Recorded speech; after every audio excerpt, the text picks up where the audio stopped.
బాగుంటదని పవన్ కళ్యాణ్ వస్తే బాగుంటది అనుకుంటున్నాను. పోటీ చేస్తున్నారు ఇప్పుడు ఆయన ఇక్కడ గెలుస్తారంటారా మరి? గెలుస్తారండి తప్పనుగా. మీరు ఎవరికి వేస్తున్నారు? పవన్ కళ్యాణ్. ఏం గుర్తుండి అయింది? గ్లాస్ తెలుసా? తెలుసండి. గెలుస్తారంటారా? ఇక్కడ మరి పిఠాపురంలో మొదటిసారి పోటీ చేస్తున్నారు కదా. బాగా గెలుస్తారండి. పిఠాపురంలో పోటీ చేసిన వాళ్ళు ప్రతి ఒక్కరు గెలుస్తారండి. వస్తారండి. మంచి చేస్తాడంటారా మరి? మీకు ఇక్కడ ముఖ్యంగా సిల్క్ హబ్ లాంటివి పెడతాను అంటున్నారు. నమ్మకం ఉండే కదండి చేస్తారు. నమ్మకం ఉందా మరి ఆయన మీద?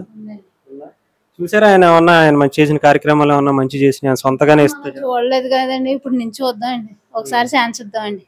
ఇన్నమ్మ ఇక్కడ పవన్ కళ్యాణ్ గారు పోటీ చేస్తున్నారు కదా, ఎవరికి ఎలా ఉంటది అంటారు? మేమైతే పవన్ కళ్యాణ్ చేద్దాం అనుకుంటున్నాం. మంచి చేస్తాడంటారా? ముఖ్యంగా మీకు సంబంధించి ఏమోండి మరి ఇంకా తెలియదు కదండి సరిగాని. వస్తే బాగుంటదని అనుకుంటున్నారండి అందరూ ఇక్కడ. అంటే సిల్క్ సిటీ అని చెప్పేసి పెడతాను, సిల్క్ హబ్ ఇక్కడ ఉన్న వాళ్ళ చేనేతలందరికి కూడా ఒక అవకాశం కనిపిస్తాను, బయటికి వెళ్ళి అమ్ముకోవడం కాకుండా వాళ్ళే ఇక్కడికి వచ్చి కొనుక్కునేటట్టుగా పెడతాం అంటున్నారు. బాగుంటది అంటారు? మరి అవన్నీ నాకు తెలియదు కదండి సరిగాని. మా ఆయన గారు అయితే బాగా చెప్తారు, కానీ పవన్ కళ్యాణ్ వస్తుంది అంటున్నారండి ఇక్కడ అయితే. అనుకుంటున్నాను వస్తే బాగుంటది అనుకుంటున్నాను. తెలుసండి, మా ఆయన మంచి ఫేవరెట్. పవన్ కళ్యాణ్ వేస్తున్నారు. మేమైతే పవన్ కళ్యాణ్ గారు. వైసీపీ డబ్బులు ఇస్తానండి, తీసుకుంటారా? మేము ఎప్పుడు తీసుకోలేదండి డబ్బులు గట్రా. మేము ఎప్పుడు తీసుకోలేదు, తీసుకోమండి. పవన్ కళ్యాణ్ గారు. పవన్ కళ్యాణ్ గారు బాగుందంటారా? ఎవరికండి? పవన్ కళ్యాణ్. అంటే ఏంటండి, ఏమన్నా మంచి చేస్తాడని ఆశ ఉందంటారా? చేయగలుగుతారంట కార్యక్రమాలకు మరి ఏమైనా చేస్తాడంటే తెలియదు. సిల్క్ హబ్ అని చెప్పారు. బాగుంటదండి నేతగారికి. ఇద్దరు మనుషులు పనిచేస్తే రోజుకి 200 వాటికి కెడతలేదు, 200 వాటికి కెడతలేదండి. అంత వేపచ్చగా అంత ఇప్పుడు. ఓకే, అంటే ఏదన్నా కొత్తగా ఇప్పుడు ఆయన సిల్క్ హబ్ అని చెప్పేసి దీనికి సంబంధించి చేస్తే బాగుంటది, చేస్తాం అంటున్నారు. ఉప్పాడ పట్టుకు సంబంధించి చేనేత కార్మికులు బాగుంటదండి, చేస్తే బాగుంటదండి. బాగుంటదండి చేస్తే. ఆయన చేస్తాడని నమ్మకం ఉందా మీకు? చెయ్యొచ్చండి సారి. తెలుసా పవన్ కళ్యాణ్ గారి గురించి? ఆయన తెలియదు కదండి, సినిమా తెలియదు కదా. ఆయన ఒకసారి ఓటేస్తే మరి అదే ఒకసారి అవకాశం ఇస్తారా, ఓటేస్తారా? అభ్యంతరం లేదండి. వైసీపీ డబ్బులు కూడా ఇస్తా ఉంటుంది, మరి ₹1,00,000 ఇస్తా ఉంటుంది ఇంటికి. ఇస్తున్నారండి. వైసీపీ ₹1,00,000 ఇస్తుందండి జగన్ కి ఓటేయాలని. జగన్ గారు అయితేనండి ఇల్లు బట్టి చేస్తారండి ఆ టయానికి. మారిపోద్దంటారు అప్పుడు? పవన్ కళ్యాణ్ కి కాకుండా ఆయనకి ఇస్తారు, అప్పుడు ఆయనకి ఇవ్వాలి చేస్తుంది. ₹1,00,000 ఇస్తే చేస్తారా? ఏదో డబ్బుతో ఉంది కదండి పని.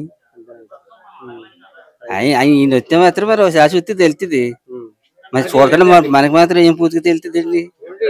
మీ చేతుల్లోనే ఉంది కాబట్టి ఒకసారి అవకాశం ఇస్తారా? తెలుసు.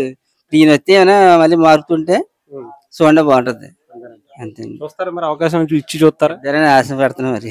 సరే, ఏంటి ఎలక్షన్స్ వస్తున్నాయి కదండి, ఎవరు వస్తే బాగుంటది అనుకుంటున్నారు? పవన్ కళ్యాణ్ చేద్దాం అనుకుంటున్నాను మేము. ఏంటంటే అంత నమ్మకం ఏముంది ఆయన మీద? నమ్మకం గురించి అని కాదండి, ఒకసారి చూడాలా. అది ఆయన తెలుసండి, మామూలుగా చూస్తా ఉంటారా ఏమన్నా ఆయన చేసిన మంచి కార్యక్రమాలు గానీ? కొంచెం డబ్బులు అయి కౌలు రైతులకి వాళ్ళకి ఇస్తా ఉంటారు కదా. దాని గురించి పెద్దగా పట్టించి తెలియదండి, కానీ కంపల్సరిగా మేము మాత్రం పవన్ కళ్యాణ్ చేస్తామండి. అవకాశం ఇస్తారు ఈసారి పిఠాపురం నుంచి, గ్యారెంటీ అండి. అదే అట్లేదు మీకు.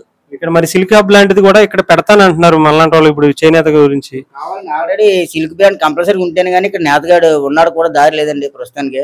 అన్ని పెరిగిపోయండి, రేట్లు పెరిగిపోయాయి. తినే ఇది తగ్గిపోయిందండి, నేత పరిశ్రమ తగ్గిపోయిందని. మిగతా మొత్తం ఆల్మోస్ట్ బయట ఉన్న సామాన్లు అన్ని కూడా పెరిగిపోయి ఉన్నాయి. ఇప్పుడు మజూరికి మాకు ఇచ్చే డబ్బులకి దానికి అసలు కిడతలేదండి, సరిపోతలేదండి. ఇప్పుడు ఈయన గారు చెప్తున్నారు కదండి అన్ని రకాలుగానే. అందుగురించి ఇప్పుడు కంపల్సరీగా మేము పవన్ కళ్యాణ్ చేస్తామండి. వస్తే మంచి చేస్తాడంటారా? మరి వచ్చి చేస్తాడు కాబట్టి ఇప్పుడు వేస్తామండి. అదండి. ఏంటండి ఆయన గుర్తేంటి తెలుసా? ఆయన గ్లాస్ అండి, మాకు తెలియపోండి. మీకు తెలుసమ్మా? తెలుసండి. పవన్ కళ్యాణ్ ముందు చుట్టూ పవన్ కళ్యాణ్ కేసేవాడి ఓటు. మా అబ్బాయి పవన్ కళ్యాణ్ ఫ్యాన్ అండి. ఏంటమ్మా ఎలా ఉంటది అంటారు ఈసారి? బాగుంటదండి. అడిగితే కొంచెం అంటే కొంచెం కుర్రాడికి చదువులు విద్యలో అదే ఉద్యోగాలు ఏమవుతుందో అని చేస్తాడు. సీఎం అవ్వకపోయినా పార్టీ పరంగా ఆయన నెగ్గితే కొద్దిగా మనకి తీసుకొస్తాడు. ఉంటుందండి అన్నట్లు కొంచెం అడిగే అధికారం ఉంటుందని ఆలోచిస్తారంటారా మరి ఈసారి? అనుకుంటున్నాను కంపల్సరీగా. మెజార్టీ చెప్పలేం కదండి, వంగాగీత కదా అవతల. మరి మెజార్టీ గురించి మనం చెప్పలేం కానీ గ్యారెంటీ పవన్ కళ్యాణ్ ఎక్కుతాడండి. మరి వంగాగీత గారు ఉంటే ఏమన్నా తక్కువ వద్దంటారా? ఇది మా వంగ గీత గారు ఉంటే కొద్దిగా ఇంతకుముందు 2 సార్లు, ఒకసారి ఎంపీ అయింది, ఒకసారి ఎమ్మెల్యే అయింది. అందు గురించి కొద్దిగా పట్టు గట్టిగా ఉంటదండి.